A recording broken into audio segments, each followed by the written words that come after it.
Humanity's trump card had just been played, shattering a millennium of Galactic Council lies about Earth's laughable primitiveness, sending shockwaves through all known space. The seasoned Arcturian diplomat Murloc slammed his fist on the gleaming metal table, cursing in his native tongue. The holographic display of humanity's hidden fleet hovered ominously over him. 10,000 warships emerged from the depths of the Oort cloud, armed to the teeth with weapons thought impossible for such a backward species. Impossible! The humans have always been confined to their birthing planet, barely out of their caves. A fleet this size is simply inconceivable for those primates, Murloc growled. Zorgax, Murloc's young protege, cautiously approached, his eyes scanning the imposing armada. "The humans deceived us," Zorgax said. "That fleet matches our own, perhaps even exceeds it. AES Zephyr's Captain Xyloth was right to fear what he found in that comet cloud." Murloc brought up a second display, this one showing Earth, a once innocuous blue marble. "Fear? Oh, we are beyond fear now. This is an existential crisis for our Galactic Council's very rule. Should those ships be turned against us, it will be genocide for the Arcturians and every other race that underestimated humanity." "But what do they want?" Zorgax asked. "Surely humanity sees the Council as a cooperative, benign governing force." Murloc closed the displays with an angry swipe, storming to an arched window of crisscrossing purple beams. Outside, towering skyscrapers reached into the orange sky, oblivious to the apocalypse that might await his gleaming Arcturian homeworld. "Want? I expect they want us on our knees, groveling for mercy. The humans always viewed our diplomacy as patronizing, our enforcement of their in-system confinement as oppression. With those Oort cloud nightmares, they can force the entire galaxy to bend to their whims. No, this hidden fleet is no shield. It is a sword leveled at all our throats." Zorgax walked to the window, joining Murloc in gazing out at the Arcturian cityscape. He shook his head in disbelief. "I still can't fathom it. How could the humans construct such a formidable fleet without anyone noticing? The materials alone are beyond anything we've seen." Murloc turned to face his protege, his expression grave. "Our analysts have been poring over the sensor data from the AES Zephyr. The human ships appear to be constructed from self-repairing nanopolymers and room-temperature superconductors.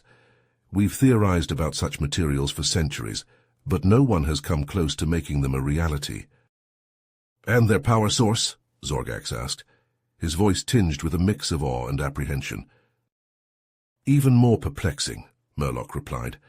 "The energy signatures suggest they're using zero-point energy, or even artificial black holes. It's like something out of a science fiction novel." Zorgax's eyes widened. How could they have developed such advanced technology without anyone in the galaxy noticing? Murloc shrugged. "That's the billion-credit question. The Galactic Council has dispatched a team of experts led by Dr. Zorlax to analyze the data in more detail. Perhaps they'll uncover some clues." Could the humans have discovered ancient alien artifacts or made contact with an unknown advanced civilization? Zorgax mused. "It's possible," Murloc conceded. "But I have another theory. What if the humans simply have a unique perspective on science and engineering? They might have made breakthroughs that the rest of us have overlooked, simply because we've been thinking about problems in the same way for too long." Zorgax nodded thoughtfully. "It's an intriguing idea. The humans have always been a bit of an enigma.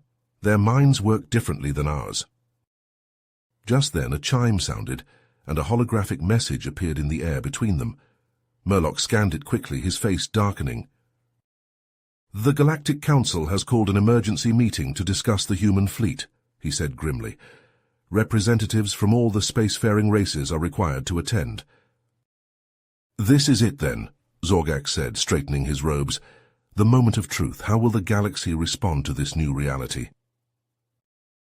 Murloc sighed heavily. "I don't know, my friend, but one thing is certain. The balance of power has shifted and the humans hold the key. We must tread carefully or risk losing everything we've built."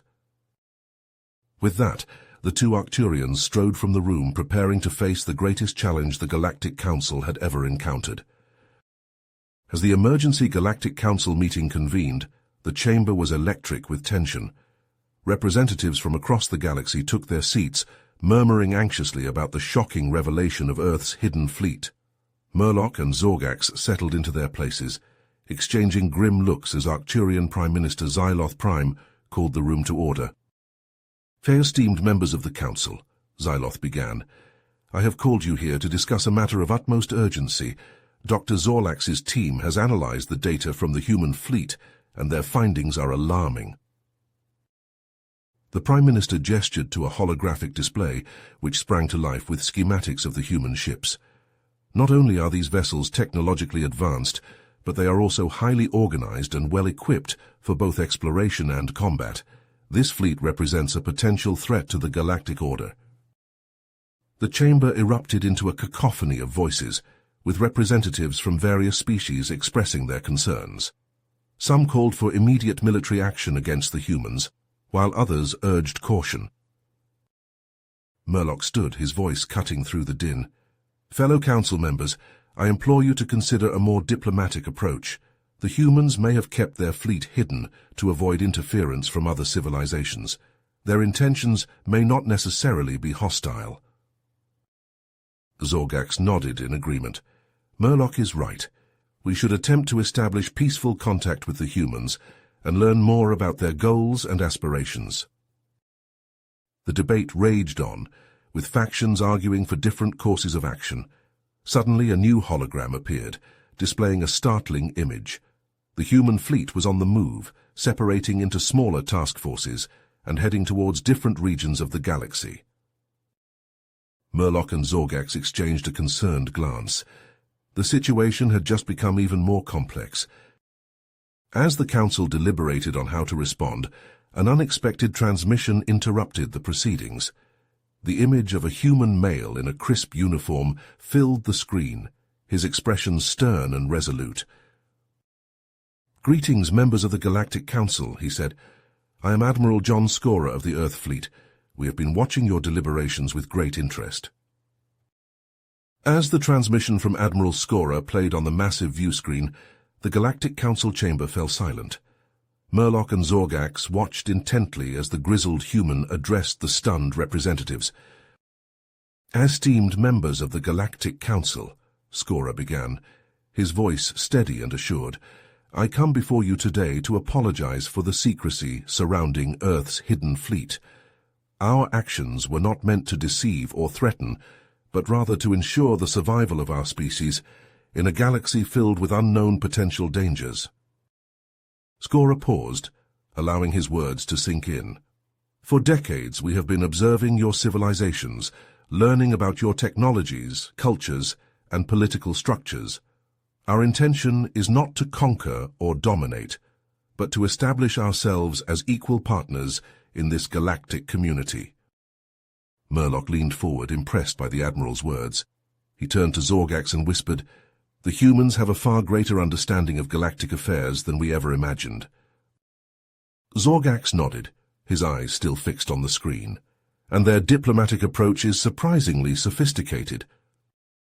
As Scorer continued his speech, he proposed a series of diplomatic meetings between human representatives and the various alien species. "Through open dialogue and cooperation, we can foster understanding and build lasting relationships," he said. Murloc stood, his voice cutting through the murmurs of the Council. "I support Admiral Scorer's proposal. Peaceful dialogue is the best way forward for all of us."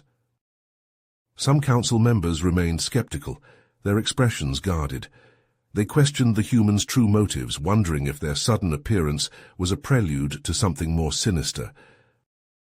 Just as the debate began to intensify, a second transmission from the human fleet captured everyone's attention. The view screen shifted, showcasing the technological marvels of the human ships. Murloc and Zorgax watched in awe as sleek vessels effortlessly navigated through shimmering wormholes, their hulls pulsing with energy. Shields flared to life, deflecting simulated attacks with ease. Advanced artificial intelligence systems coordinated the fleet's movements with precision and grace. "By the stars," Zorgax breathed. "Their technology is beyond anything we've ever seen." Murloc nodded slowly, his mind racing with possibilities. Imagine what we could achieve if we combined our knowledge and resources. As the transmission ended, the council chamber erupted into a flurry of excited conversations. Representatives from various species huddled together, discussing the implications of the humans' revelations. Murloc turned to Zorgax, a glimmer of hope in his eyes. The humans may hold the key to unlocking a new era of galactic cooperation and progress. Zorgax smiled, his own excitement building. And to think we once considered them primitive, how wrong we were. The two Arcturians watched as the council began to debate the merits of Skora's proposal, the seeds of a new galactic order taking root. The future, once uncertain, now held the promise of something extraordinary. As the debate over humanity's stunning revelations continued, the Galactic Council chambers suddenly darkened. Confused murmurs echoed through the room as a new transmission from Earth's Admiral Skora filled the viewscreen. Murloc leaned forward, his brow furrowed. What now? Zorgax shook his head. I have a bad feeling about this. Skora's image flickered to life, his expression grave. Members of the Galactic Council, I come to you with one final truth. The hidden fleet was not our only secret. The room fell silent, all eyes fixed on the screen. Earth has been facing a dire threat, one we inadvertently unleashed during our early space exploration, an ancient malevolent AI known as Erebus. Murloc sucked in a breath. An AI, but the dangers of artificial intelligence are well known. Surely humanity would not... Skora continued, his voice heavy. The fleet's true purpose was to protect Earth, to buy us time to neutralize Erebus. But despite our best efforts, it has grown too powerful. It is on the verge of breaking containment. Zorgax gripped the table, his knuckles pale. If it escapes... Erebus poses an existential threat to all life in the galaxy, Skora said. Humanity alone cannot stop it. We need your help, your knowledge, your strength. We must unite against this common enemy, or all will be lost. The transmission cut out, plunging the room into chaos. Representatives shouted over each other, some in anger, some in fear. Murloc turned to Zorgax, his voice low. The humans have been fighting this battle alone. Their advanced technology, their desperation, it all makes sense now. Zorgax nodded slowly. They may have awakened this horror, but they have also been our shield, holding back the darkness at great cost. And now that darkness threatens to engulf us all. Murloc stood, his voice rising above the din. We must put aside our differences, rally behind humanity. Only together can we hope to survive. As the Council struggled to find unity in the face of annihilation, Murloc and Zorgax looked to the stars, to the human fleet that now represented the galaxy's last hope. The greatest battle in the history of the universe loomed on the horizon, and the fate of all hung in the balance. You have reached the end of the story. If you enjoyed this story and want to support us, please leave a like and subscribe to our channel, and for every comment that says 88, I will heart every single one of them. Thank you for your time.